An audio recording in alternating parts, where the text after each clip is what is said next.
Hoje o Produtor Quer Saber vai apresentar duas palestras realizadas durante o programa Diplomatas no Campo, uma parceria da CNA com o Instituto Rio Branco.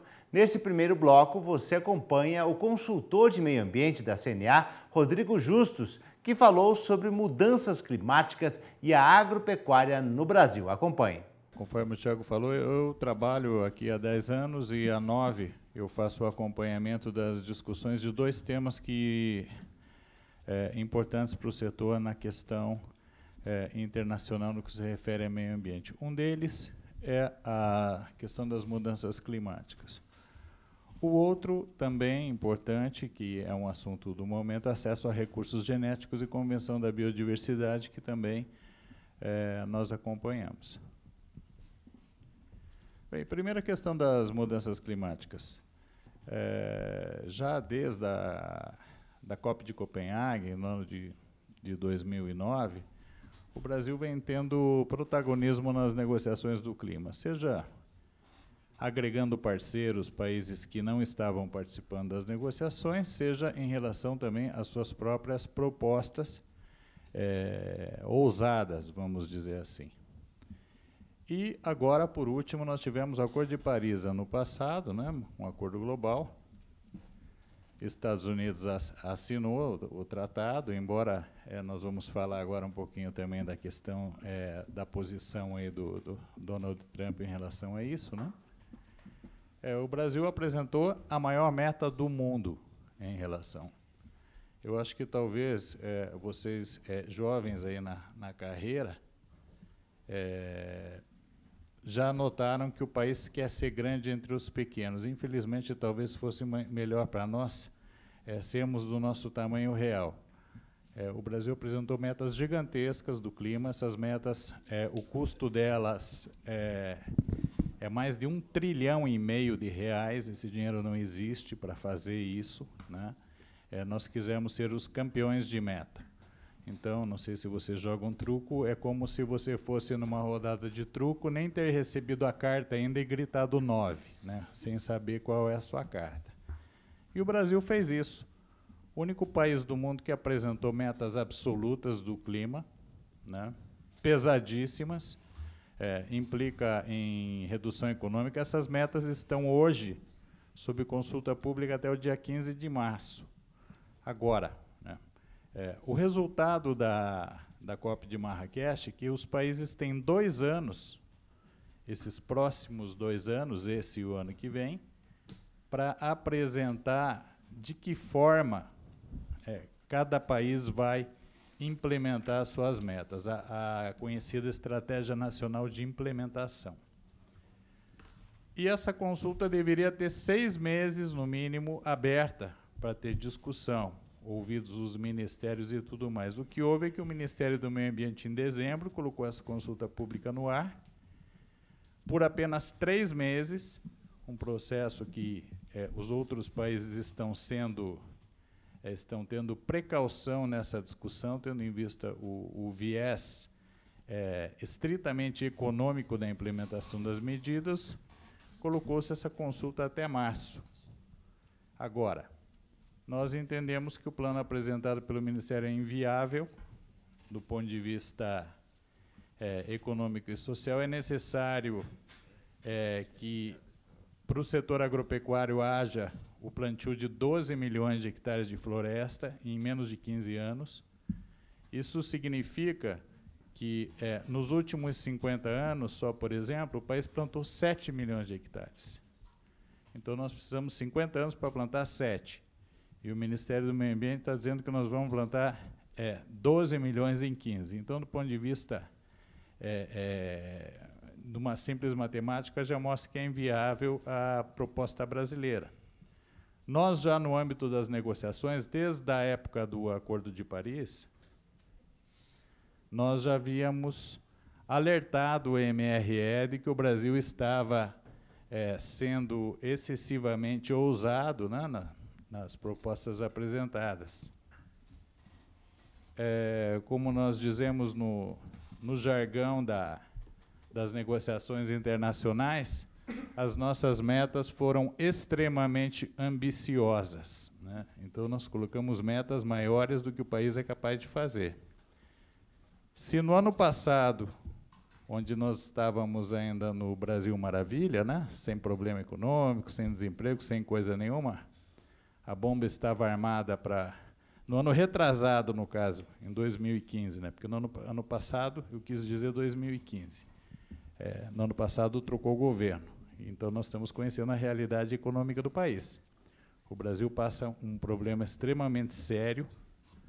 O setor tem problemas sérios de captação de recursos, nós não conseguimos alavancar nosso crescimento, nós não conseguimos financiar as nossas safras, e vence uma meta de mais de 12 milhões de hectares para o Brasil fazer restauração diária, dita pelo nosso próprio governo.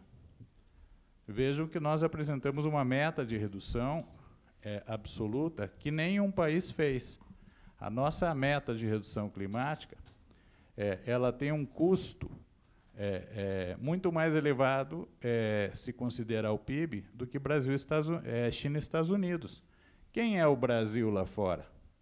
Né? É preciso, então, que vocês aí, jovens, que estão aí, representando o país, saibam, o Brasil é um rico país pobre. Infelizmente, nosso povo é pobre. Nós temos riquezas, nós temos grande capacidade de sermos primeiro mundo, claro. Se tiver um processo de educação, aquela série de coisas da lição de casa, porque nós não temos lanche grátis. Então, o Brasil pode sim ser um grande país, eu espero que ele seja, vai facilitar o trabalho de vocês, né, na carreira de vocês, porque o país vai cumprir as coisas que ele apresenta a nível internacional. Então, nós estamos preocupados, porque o país apresentou uma meta maior. A maior meta é sobre o nosso setor agropecuário. Não existe o dinheiro para fazer isso, e nós precisamos, então, rever a nossa meta. Esse é o ponto. Já que há 2 anos para os países apresentarem suas metas, nós precisamos rever. O problema é que, durante o Acordo de Paris, ou melhor, dentro do instrumento do Acordo de Paris, está escrito que os países só podem aumentar suas metas.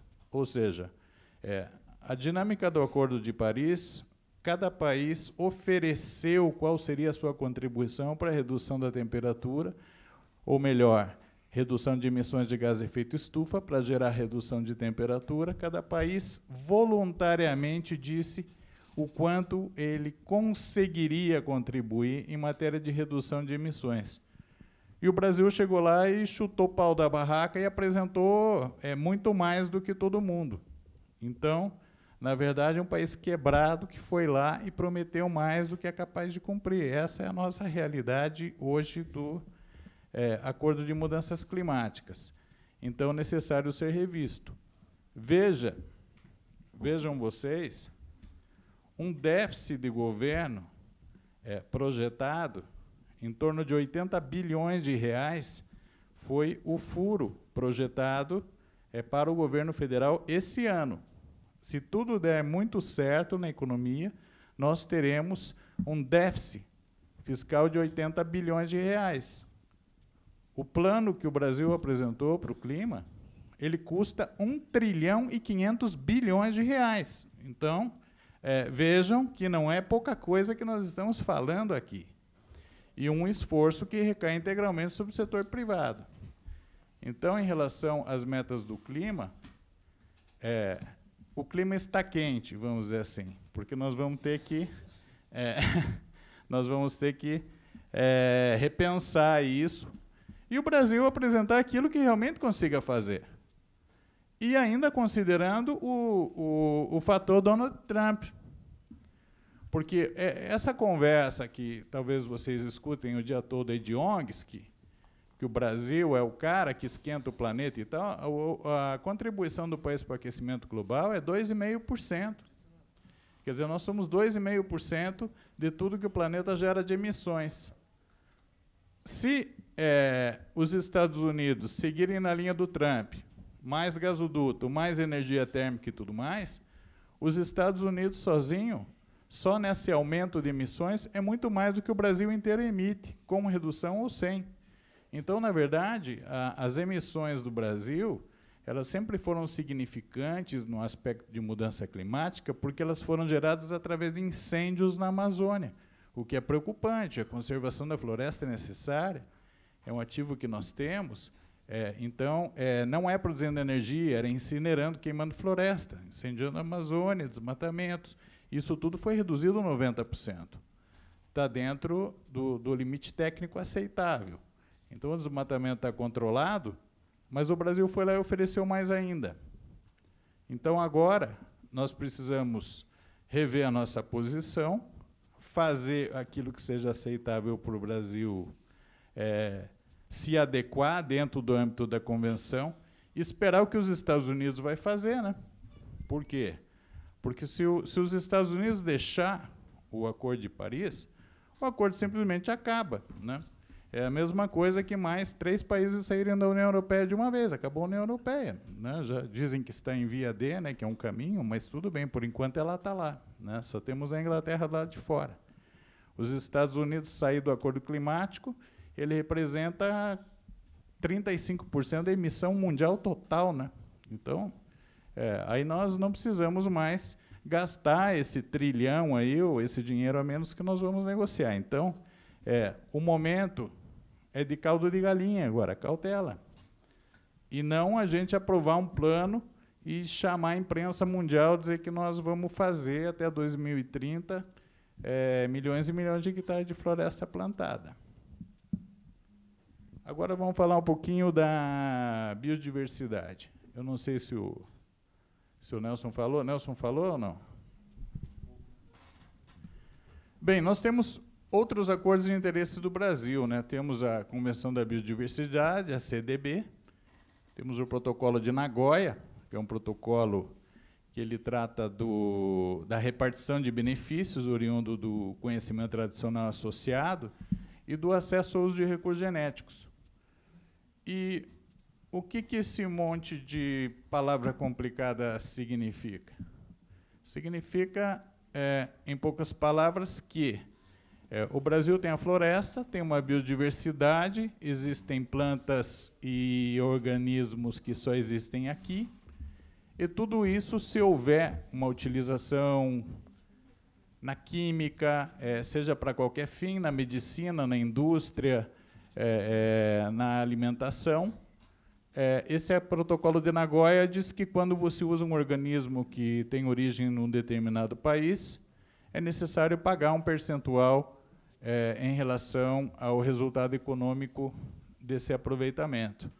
Então, o Brasil é um país que tem a maior biodiversidade do mundo, se nós considerarmos aí organismos entre micro-organismos e aves, insetos, a biodiversidade em geral, nós temos interesse nesse protocolo. Só que, de outro, tudo que nós utilizamos no setor agrícola, praticamente tudo é de fora. O arroz, o feijão, a batata, a uva, a maçã. Tirando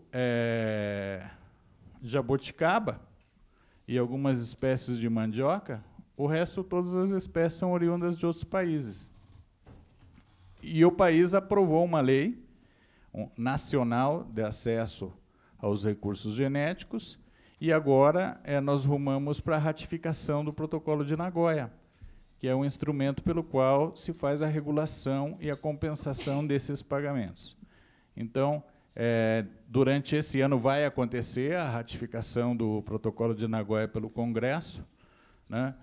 Havia uma discussão, durou 5 anos, porque o setor agrícola foi contra a ratificação num primeiro momento, porque o país não tinha um marco legal nacional de acesso aos recursos genéticos. Então, foi produzido esse marco legal, salvaguardando os interesses nacionais e do setor produtivo, de forma conjunta, e agora nós vamos partir para a ratificação do Protocolo de Nagoya. A Convenção da Biodiversidade aconteceu agora, no mês de dezembro, em Cancún, e a COP do Clima de Marrakech, né, que aconteceu em novembro, e nós vamos agora acompanhar a ratificação do protocolo, e tratar as questões internacionais relacionadas ao acesso ao patrimônio genético, ligadas ao TIRFA. O TIRFA, que é a sigla, né, é o Tratado Internacional de Recursos Fitogenéticos para Alimentação, é um tratado que regula a troca de material genético entre os países. Por exemplo, o milho. O milho não é brasileiro, tá? E aqui se desenvolvem muitas cultivares de milho. De outro lado, existe a troca de materiais genéticos entre países e empresas, para quê? Para melhorar a produtividade e produção. Essa troca ela acontece para 40 espécies, ela é regulada pelo TIRFA, que é esse tratado, né, que tem como locus constitucional aqui o MAPA. Então, o MAPA é responsável pelas negociações relacionadas ao TIRFA, e o Ministério do Meio Ambiente tem mais recursos genéticos. Então, esse ano, nós esperamos que o TIRFA também avance, né, e traga as espécies animais, porque o gado, veja, as matrizes que fazem o melhoramento genético animal do Brasil, elas vieram de outros países. Por exemplo, pegar o gado zebu, os zebuínos em geral, Nelore, tem origem lá, Índia, né? É a Índia, o Nelore? Né? É a Ásia, né, em geral, Índia, né? Então, e aí nós vamos com outras espécies. Então, dessa forma, nós estamos à disposição de vocês aqui, no decorrer do dia a dia, o que vocês precisarem. Estaremos aqui sempre à disposição para dar o apoio e com o maior interesse, né, de que vocês sejam aí porta-vozes e estejam sempre preparados para defender o setor agropecuário brasileiro, que vai ajudar, inclusive, a pagar o salário de vocês um pouquinho, né, também, né, porque se as coisas der errado com a gente, né, vai dar errado mais um monte de coisas por aí. Então, é isso, eu fico aqui à disposição de vocês para qualquer dúvida.